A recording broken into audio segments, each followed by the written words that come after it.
Hello, and welcome to Books and Beyond. My name is Jimmy Bennett. I'm your host. And hey, welcome us back into the studio. The studio's been closed during the pandemic. They've revamped the studio. It's beautiful. And this is our first show back in studio. As you know, I'm an author myself. I've written 3 books in the William Gillette series. The Case of the Flying Corpse, Accounts of William Gillette, and The Floating Corpse.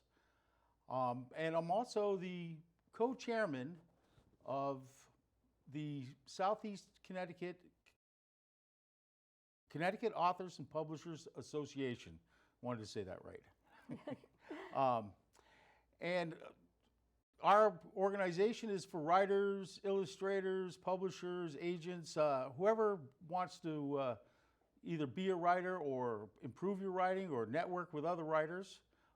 It's a wonderful organization, and it's been a lot of help to me over the years.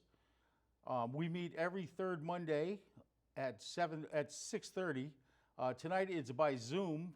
If you go to the Southeastern Connecticut Authors and Publishers Association Facebook page, you can find the address there. Please join us. A few weeks ago, I was honored to be asked to talk at the Southwest Kappa group. And at that group, I met a wonderful poet and author, Beverly Peck. And Beverly is going to be my guest today, and she'll be reading a few of her poems. Beverly has been published in quite a few publications: Embers, Up Against the Wall, Connecticut the Beautiful, and the Southwestern Kappa anthologies. So she's very proficient. So let's meet Beverly and say hello. So Beverly, welcome to Groton.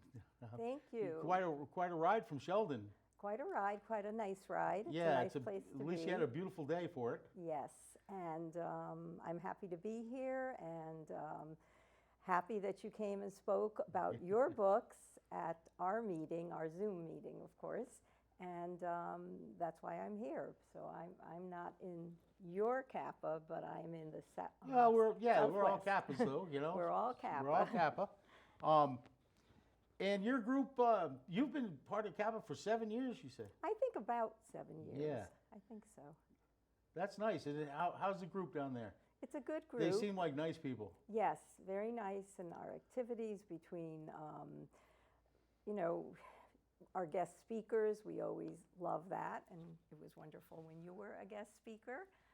Everything's a bit different with Zoom right now, but it works. It really works. Right. And it's nice to be part of it. And of course, they have their anthology, and that's always a good thing for aspiring That's, I poets wanted to and talk authors. just a little bit about that, because I think that's a wonderful idea. Now, the anthology, people in your group contribute? Yes, people And- contribute, and and Joe Keeney, he puts it all together. Okay, So a shout out to Joe. yes. Nice, very nice. I know, I think it's a wonderful idea. I might have to steal that sometime. Think That's about that. I actually really think that's a wonderful idea for the group, and it's something that everybody can keep in the group, yes. Well, whether it's in writing, certainly people learn from each other. That's the best part about having groups. And my former career, which is always ongoing, I was a teacher for many, many, many years, and that's what teachers do. We learn from each other, and I'm going to tell you, we also learn a lot from our students. So that's another podcast. So how long have you been writing?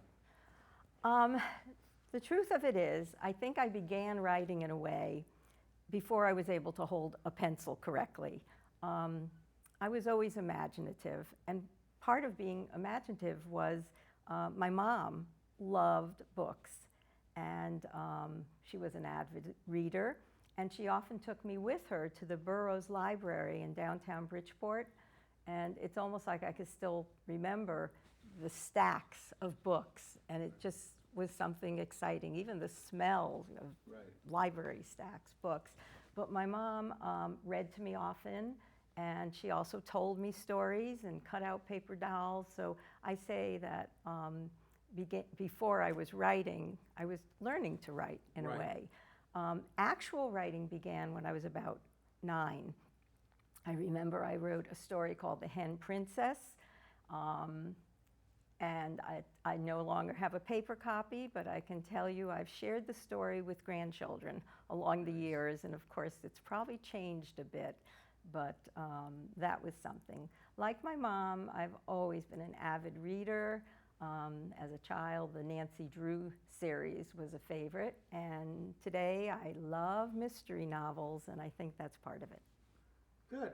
You know, I like to make that point because it's something that I do encourage people is to put books in their children's hands. Mm-hmm. Teach children, you know, let them read. Not just teach a child to read, but teach a child a love for books. And that's the same thing I had when I was young. Mm. My parents always read, and I had 3 bachelor uncles who always read, and were constantly giving me books that just excited me, and the Tintin series and other things, you know. And like you know, I sort of always wrote even when I was young, but as I tell people, you know, life has a way of taking up your time. You know, when you get married and you have children, you have a career, you don't sit down and, you know, you do write, but most of it ends up in a big bin somewhere or, you know, in a pile on a table. But it's, but when did you decide, okay, I want to print, I want to be published? Well, that really was when I was young, married, raising children, believe it or not. That was the time for a lot of creative writing.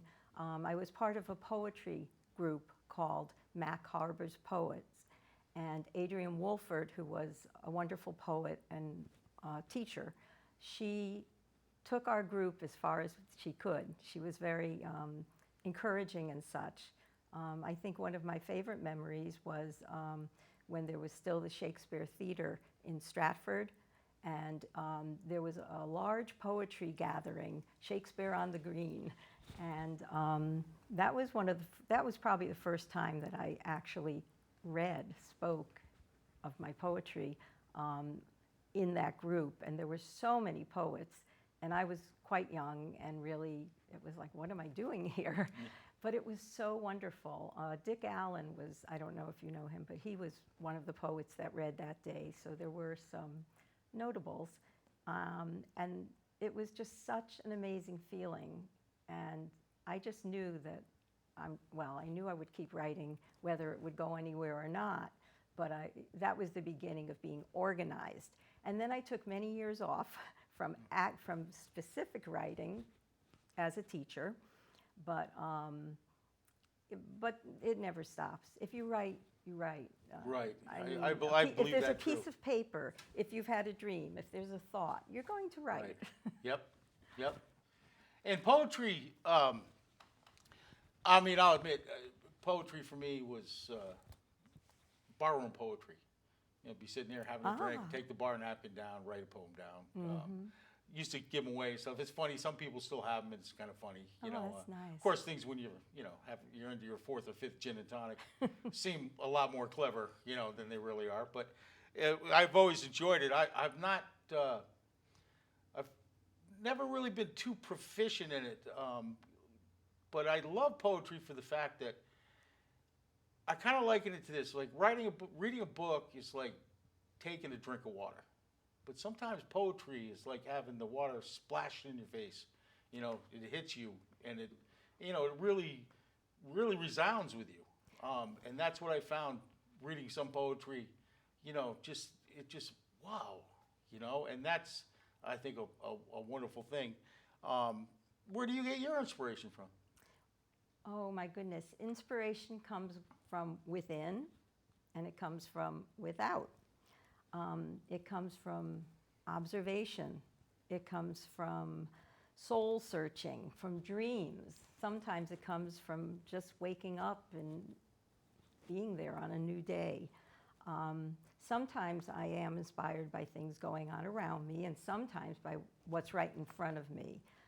My frustration is if I get an aha moment while I'm driving, and then I have to hope that it stays, and sometimes it doesn't. But I don't worry about it, because even what you can't do, there's always something mulling. You know, mulled cider. Right. Mulled cider is very good.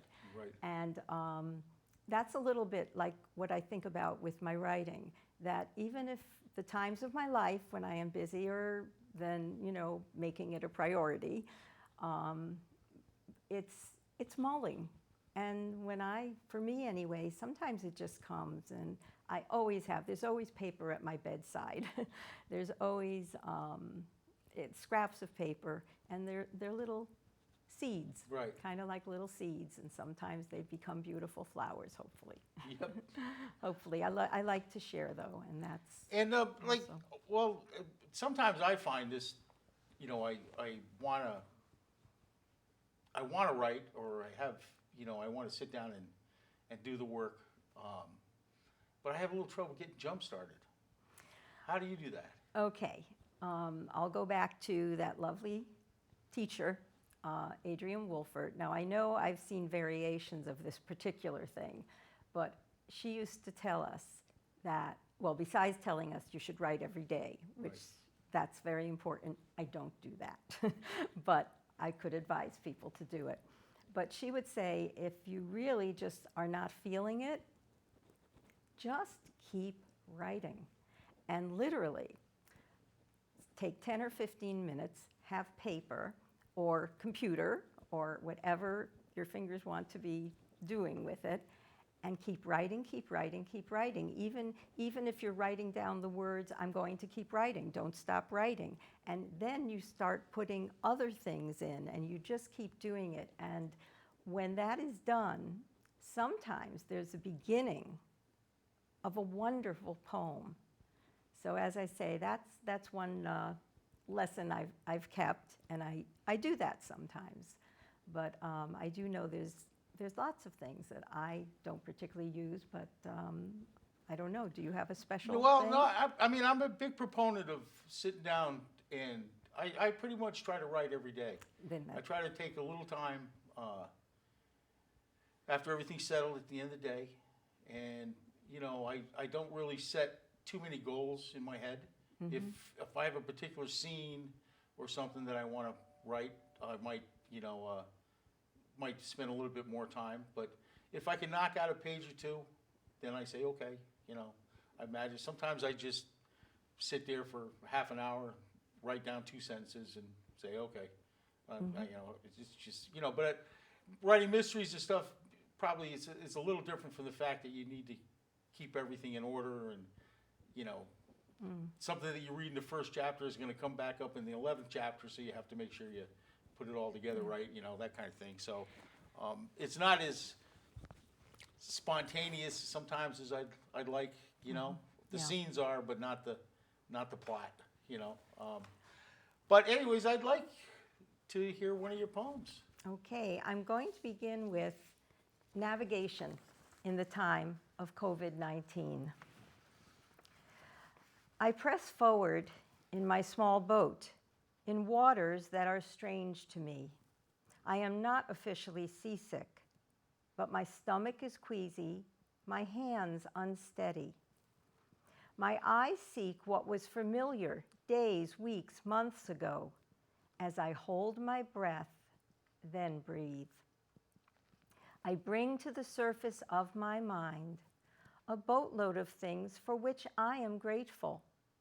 The list is long and powerful, like the rhythmic strokes of my oars, lapping up water, bringing me closer to a new shore in my reach. Nice, very nice. Thank you. I like that very much. Thank you. Yes, and it's kind of wonderful. That inspiration came out of this pandemic, I assume. It certainly did, and I've spoken to other poets. I've spoken to people who are not poets, who were somehow still inspired. This one woman makes lists every day. She makes lists of things. But yes, this definitely put something after I finished writing about it, it felt good. Right. I knew Good. that it felt right. That's So- a wonderful feeling. And I like to share it. Yeah. Thank you. Well, thank you very much for that. Has this pandemic affected you? Yes. No hugs for grandchildren. We do a lot of virtual hugging or FaceTiming, and once in a while, in an outdoor environment, we can be together, children, grandchildren, etc.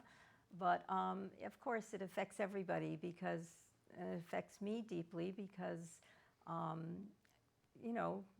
I know people from so many walks of life and so many times in my life, and it's the kind of thing that everybody not infected. No. Yeah. Just Yeah. everyone is affected in Yeah. some way. Whether you've actually lost somebody or even if you've not, it's an overhanging fear that something that we live with now. I want to hear a few more of your poems, but before, let me ask you one quick question, and I don't want to put you on the spot or anything, but Okay. do you find more inspiration from sorrow or anger, or do you find more from joy and love? Even if it's from sorrow, sorrow or anger, I always find a bright spot. Okay. I do. Yes, All right. I would say that about me. Yeah, I was just wondering how, everybody's emotions, I mean, does some things kick you off more, I, like everybody, I think, I do get angry, Yeah. but in working through it or in writing, I don't know, maybe it's just me, but.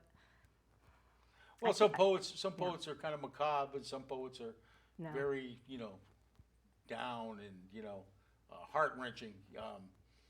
And I wonder if are they just great writers, or do they really, I think they're just themselves. I think that there are so many kinds of writers and so many kinds of people and so many different messages that are really important, and you put them out there because of who you are and in the Right. way you are. So it's kind of comparing apples and oranges sometimes. There's so many ways to be Yeah. creative. Yep. And it's All right, great. let me hear some more. For example, Moontails.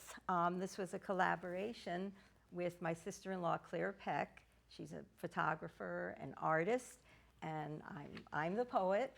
And one day she said to me, "We've got to do a book together." So I will, with your indulgence, read some of my poems and show you some of her wonderful photography. This is called Moontails. New moon wears a smile and lowers her eyes. By month's end her fullness cannot be disguised. Moon has a lover, a star burning bright. Beneath sequined covers, they celebrate night. Moontails, by the way, is kind of a life cycle book. I'm going to go much farther here, and I'm going to read you a poem called Appetite. Yesterday, I was hungry. I ate from morn till night. No food was safe from my grasp. I ate everything in sight. Yesterday, I was ravenous. I had no will to stop. Like a hungry lioness, I couldn't get enough. Yesterday, I was angry. I'd lost my loving cup. My husband walked into the room, and I quietly ate him up. When you asked me about anger, I knew I was going to read that one. That's great. And you saw him, so you know he was outside, Yes. and you know that I did not eat him up that day anyway. Yes, he's alive and well. Yes. This is one of my favorite poems, Storm, and it's been published kind of a lot. I truly remember the exact day I was writing it, the exact day it came to me, but I'm not going to go into that now. But this is Storm. The day was like a great gray elephant, lumbering lonely, trumpeting loudly. I stayed inside, pulled down shades, double-locked doors, loosed my fears, then caged them again, sipped hot chocolate and ate crackers until all that rain shrunk the elephant to a small gray kitten purring softly. Very nice. You might say it's my philosophy of Yeah. life. No, it's just, well, That's sometimes. very nice. Another one, this is called Insomnia. And if anybody has ever suffered from insomnia, or not even suffered, but had it sometimes, I hope that you will enjoy this. I made Somnia a location in this poem. I am in Somnia, an insomniac, insomnia, a place where sleep comes knocking on a door that's sealed shut, where creepy, crawly thoughts abound, dull aches and pains assail around, a soul that's tethered to the ground, that's gritty with defeat. Clocks chime insomnia, people cry insomnia. If someone dies insomnia, do they rest in peace? Confronting insomnia, rising up insomnia, counting sheep insomnia, 1 million armored sheep, breaking free insomnia, shattering insomnia, falling, falling, free falling, falling fast asleep. Very good. Thank Very you. good. And, well, this one is called These Words. It's a short one. These words, I love you, slow dance round the room. Measure by measure, they keep a steady beat. Partners shyly sidestep, dip, and pick them up. Place them carefully round their hearts. And I wanted to show you this one because I love the photograph that Claire Peck, my sister-in-law, chose for it. And these were, yes, her photos that she took on various trips. Now that's great. Now, does she read your poems and then pick a picture to go with the poem? We collaborated on that. She had so many pictures, and we together, she's in Atlanta, Georgia. Yep. I'm here, but we are relatives, Yep. my sister-in-law, and there were times she visited as Okay. well. So she did come, and when she was at the house, she said, Beverly, I love your poetry. We have to do a book. she said. Nice. And this is what came from this. Okay, well, you finish up with one more. Okay. Can I, this one? Yes, Is your all right? choice. Okay, I started with COVID-19 and my perspective, whatever. But I'm going to finish with something from a while ago, moving furniture. It was something that was a tribute to my mother when she had an 80th birthday, and I somehow thought it was relevant, so I'm going to read it, please. When I was a young girl living with my family in the house on Taft Avenue in Bridgeport, Connecticut, there was one thing on which I could always rely. I never knew how the living room would be arranged when I got home from school. Sometimes the couch would face the big picture window across the room. Sometimes it would be up against it. A chair would either be angled near the fireplace or would sit comfortably across from it. Our Cocker Spaniel Penny liked it best when the couch was placed just under the picture window. She'd sit on it and occasionally poke her nose through the curtains and bark at people passing by. Sometimes I'd sit with her, a co-conspirator, to her being on the couch where she wasn't supposed to be. Mom, tiny as she was always strong enough to move furniture. Eventually, I came to understand that this simple, though maybe not so simple act had meaning. If Mom was having a bad day, not the kids necessarily notice things like that about mothers. If she needed a pick-me-up or a change, she didn't always have a whole lot of options. She was busy being larger than life to a family that depended on her to be, well, dependable. Two things that Mom would say when things were not going well for her daughters were, "Everything will be all right, and don't lose yourself."